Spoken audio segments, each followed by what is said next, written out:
অন্যায়ের কাছে মাথা নত করেন। তার এই আপসীন দৃঢ়চিত্র নেতৃত্ব সারা বাংলাদেশের মুক্তিকামী মানুষের মনে সাহস জুগিয়েছে, যাতে ওদের আদর্শ শহীদদেরকে ঐক্যবদ্ধ করেছে, উজ্জীবিত করেছে এবং আমরা দীর্ঘ 17 বছর সংগ্রামে স্বৈরাচারের পতন ঘটাতে সক্ষম হয়েছি।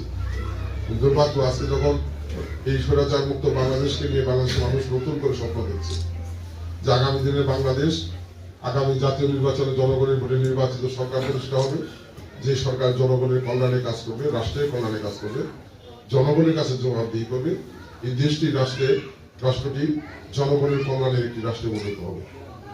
সেই স্বপ্নের যাত্রায় দুর্ভাগ্য আমাদের যে আমাদের সেই প্রিয় নেত্রী বেগম খালেদা জিয়া হঠাৎ অসুস্থ হয়ে পড়েন, জীবন মৃত্যুর সন্ধি করে প্রায় দীর্ঘ 1 মাস হাসপাতালে মৃত্যুর সাথে পাঞ্জা লড়ে গত 30 ডিসেম্বর 2025 ভোর 6টায় লোহলোকের মায়া ত্যাগ করে দুনিয়া ছেড়ে চলে গিয়েছেন।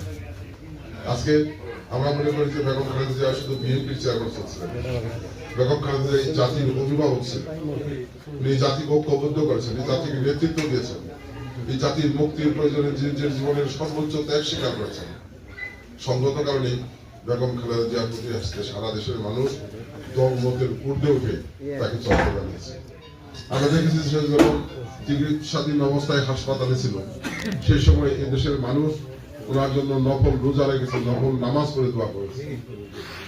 ওনার মৃত্যুর পরে যে জানাজা অনুষ্ঠিত হয়েছে, ইতিহাসের খাতায় সবচেয়ে বড় জানাজা অনুষ্ঠিত হয়েছে। দল মত নির্বিশেষে সকল শ্রেণীর মানুষের জানাজায় শরীক হয়েছে। আজকে সেই বেগম খালেদা জিয়ার আত্মার মাগফিরাতের কামনায় আমরা দোয়া করবো। আল্লাহ পাক যেন তাকে বেহেশতে নসিব করেন। তার পরিবারের সদস্য যারা রয়েছে, বিশেষ করে আমরা সবাই এবং বেগম খালেদা জিয়া যে সন্তান তারেক রহমান আজকে তাদের